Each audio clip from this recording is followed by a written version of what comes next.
என் அன்பு சகோதர சகோதரிகளே, ஆண்டவரும் உலக இரட்சகருமான இயேசு கிறிஸ்துவின் ஈடு இணையற்ற நாமத்தில் என் அன்பின் வாழ்த்துக்கள். இன்றைய முத்து மூலமாக உங்களை சந்திப்பதிலே நான் அதிக மகிழ்ச்சி அடைகிறேன்.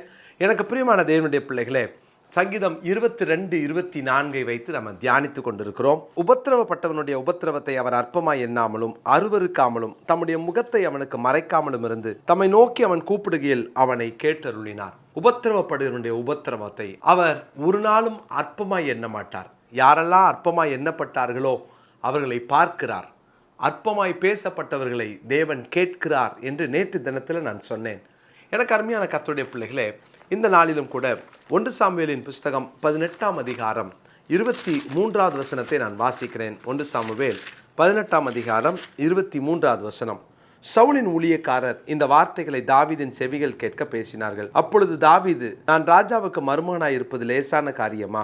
நான் எளியவனும் அற்பமாய் எண்ணப்பட்டவனுமாய் இருக்கிறேன் என்றான். நான் எளியவனும் அற்பமாய் எண்ணப்பட்டவனுமாய் இருக்கிறேன். அற்பமாய் எண்ணப்பட்டவனை ஆண்டவர் பாருங்க எப்படி உயர்த்துகிறார் பாருங்க. தாவீதுடைய வாழ்க்கையில ஒரு முறை 2 முறை அல்ல, பல முறை அற்பமாய் எண்ணப்பட்டான், அற்பமாய் பார்க்கப்பட்டான். தேவன் அதையெல்லாம் பார்த்துக்கிட்டே இருக்கிறாரு, அதையெல்லாம் கேட்டுக்கிட்டே இருக்கிறாரு. நீங்க இன்னொரு வசனத்தை கூட பாருங்களேன்.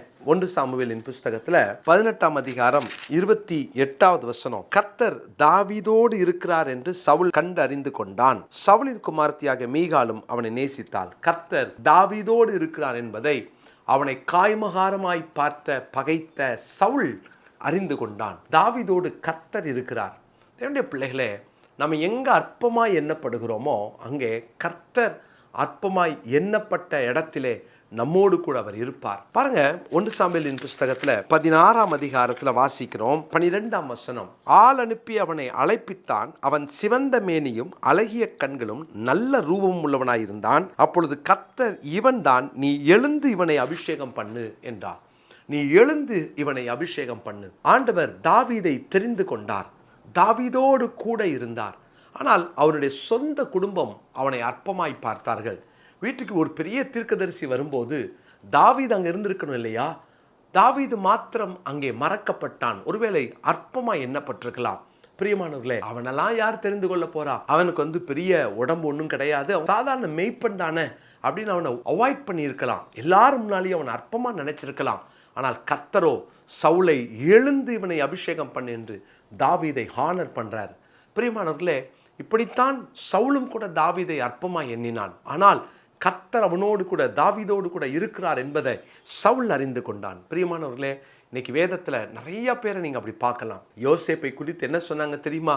இவனுடைய சொப்பனம் எப்படி நிறைவேறுது பார்ப்போம் என்று சொல்லி அவனை அற்பமாய் பார்த்தார்கள். அற்பமாய் பார்த்த அந்த யோசேப்போடு தான் கர்த்தர் கூடவே இருந்தார். 39ஆம் அதிகாரத்துல 2ஆம் வசனம் 3ஆம் வசனங்கள்ல கர்த்தர் அவனோடு இருந்தார் என்று வேதத்துல வாசிக்கிறோம். இதை கேட்டுக்கிட்டு இருக்கிற தேவனுடைய பிள்ளைகளே, யோசேப்போடு கூட இருந்தார். இன்னைக்கு நீங்க எங்க அற்பமா எண்ணப்பட்டீங்களோ கர்த்தர் உங்களோடு இருப்பார். பலன் கொண்டு திடமனதா இருங்க, பயப்படாதீங்க. நீங்க அற்பமா எண்ணப்பட்டிருக்கலாம். மோசே மரித்ததற்கு பின்பாக யோசுவா அடுத்த தலைவனாக ஏற்படுத்தப்படும் பொழுது எல்லாராலும் ஏற்றுக்கொள்ளப்பட்ட ஒரு மனநிலையிலே இருந்தார்களா என்றால் கண்டிப்பாக இருக்காது. ஏன்னா எப்படி ஒரு புது லீடரை உடனே எல்லாரும் அவங்க சூஸ் பண்ணுவாங்க? இதுதான் யோசுவாவுக்கு ஒரு கலக்கம். அதனால தான் கர்த்தர் சொல்றாரு, நான் மோசையோடு இருந்தது போல நான் உன் கூட இருப்பேன். தேவனுடைய பிள்ளைகளே, நீங்க அற்பமா எண்ணப்பட்டுட்டீங்களா? யோசுவா 1ஆம் அதிகாரம் 9ஆம் வசனத்துல வாசிக்கிறோம். நான் உனக்கு கட்டளையிடவில்லையா?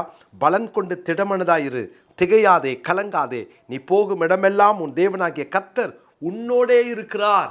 அற்பமா எண்ணப்பட்ட தேவனுடைய பிள்ளைகளே, உங்களோடு கூட கர்த்தர் இருக்கிறத உங்களை காய்மகாரமாய் பகைக்கிறவர்கள் காணும்படியாய் தேவனாகிய கர்த்தர் உங்க கூட இருப்பார். உங்க கூட இருக்கிறத அவர்கள் பார்ப்பார்கள், உங்க கூட இருக்கிறத அவர்கள் அறிந்து கொள்வார்கள்.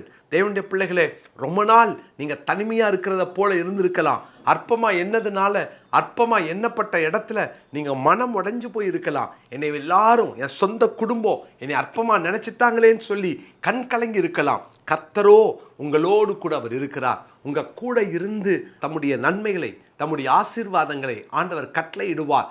உங்களை கனப்படுத்துவார். எல்லாருடைய கண்களுக்கு முன்பாக கர்த்தர் உங்களை கனப்படுத்தக்கூடிய ஒரு காலம் வந்திருக்கிறது. மறந்துடாதீங்க. யோசேப்பை அவன் சொந்த சகோதரர்கள் அறிந்து கொண்டார்கள். இவனோடு கர்த்தர் இருக்கிறார். இன்னைக்கும் கூட கர்த்தர் உங்க கூட இருக்கிறத உங்களை சுற்றி இருக்கிற ஜனங்க அறிந்து கொள்வாங்க. பிரியமானவர்களே, யோசுவா 1:9 இந்த நாளுக்குரிய மனப்பாட வசனமாக குறித்து கொள்ளுங்க. கர்த்தரை மாத்திரம் விட்டுறாதீங்க. அற்பமாக எண்ணப்பட்ட இடத்துல கர்த்தர் உங்களோடு இருந்து உங்களை உயர்த்துறத உங்கள் சத்துருக்கள் காண்பார்கள். அற்பமாக எண்ணப்பட்ட இடத்துல உங்களை சுற்றி இருக்கிறவங்க கர்த்தர் உம்மோடு இருக்கிறாராமேன்னு ஈசாக்கை பார்த்து உடன்படிக்கை செய்ய வந்தவங்க உங்க கூட உடன்படிக்கை செய்வாங்க. ஆனால் அற்பமாக எண்ணப்பட்ட இடத்துல மனம் உடைஞ்சிடாதீங்க. நீங்கள் கர்த்தரை விட்டுறாதீங்க. நீங்கள் கர்த்தரோடு இருந்தால் அவர் உங்களோடு இருப்பார், உங்களை ஆசீர்வதிப்பார். ஜெபிக்கலாமா? பரிசுத்தமும் இரக்கமும் எங்கள் பரலோக தகப்பனே, எங்களை அற்பமாக எண்ணப்பட்ட இடத்துல மனுஷங்கள்லாம் எங்களை கைவிடலாம், மனுஷங்களாம் எங்களை அற்பமாக பார்க்கலாம். ஆனால் நீரோ எங்களோடு கூட இருந்து நான் உன் கூட தான் இருக்கிறேன்றதை அவர்கள் கண்களுக்கு முன்பாக நீர் வெளிப்படுத்துகிறீரே, அதற்காய் ஸ்தோத்திரம். இந்த நாளில் யார் யாரெல்லாம் என்னையும் என் சொந்த ஜனங்கள் அற்பமாக நினைச்சிட்டாங்கன்னு சொல்கிறாங்களோ அவங்க கண்களுக்கு முன்பு இவங்க கனப்படுத்தப்படுவார்களாக. அவர்கள் கண்களுக்கு முன்பு உம்முடைய பிள்ளைகளோடு கர்த்தர் இருக்கிறத ஆண்டவரே நீங்கள் நிரூபிக்க போகிறதற்காய் ஸ்தோத்திரம். இந்த நாளிலிருந்து உம்முடைய பிள்ளைகளோடு கர்த்தர் இருப்பதை உங்கள் பிள்ளைங்க ஆண்டவரே அறிந்து கொள்ளட்டும், உணர்ந்து கொள்ளட்டும். இவங்களை பகைத்தவர்கள் அறிந்து கொள்ளட்டும், உணர்ந்து கொள்ளட்டும். கர்த்தர் அப்படியே நீ செய்வதற்காக நன்றி. தொடர்ந்து இந்த நாளில் உங்கள் பிள்ளைகளை ஆசீர்வதியும், உம்முடைய நாமத்தை மகிமைப்படுத்தும். இயேசுவின் நாமத்தில் ஜெபிக்கிறோம் நல்ல பிதாவே, ஆமென். முக்கியமான அறிவிப்பை நான் கொடுக்க விரும்புகிறேன்.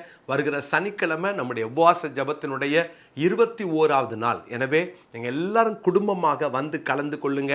உங்களுக்காக ஜெபிப்போம். உங்களோடு கர்த்தருடைய வார்த்தையை சொல்லி நம்ம இணைந்து தேசத்துக்காகவும் மற்ற காரியங்களுக்காகவும் நம்ம ஜெபிக்க போகிறோம். கர்த்தர் பெரிய காரியங்களை செய்வார். எனவே உங்களுக்கு ஞாபகப்படுத்துகிறேன், வருகிற சனிக்கிழமை காலையில் 10 மணிக்கு ஆரம்பித்து மதியம் 2 மணிக்கு முடியும். வருகிற அத்தனை பேருக்கும் நாம் உணவு வழங்குவோம். எனவே நீங்கள் வந்து கலந்து கொண்டு தேவ ஆசீர்வாதத்தை பெற்றுக்கொள்ளுங்க. God bless you.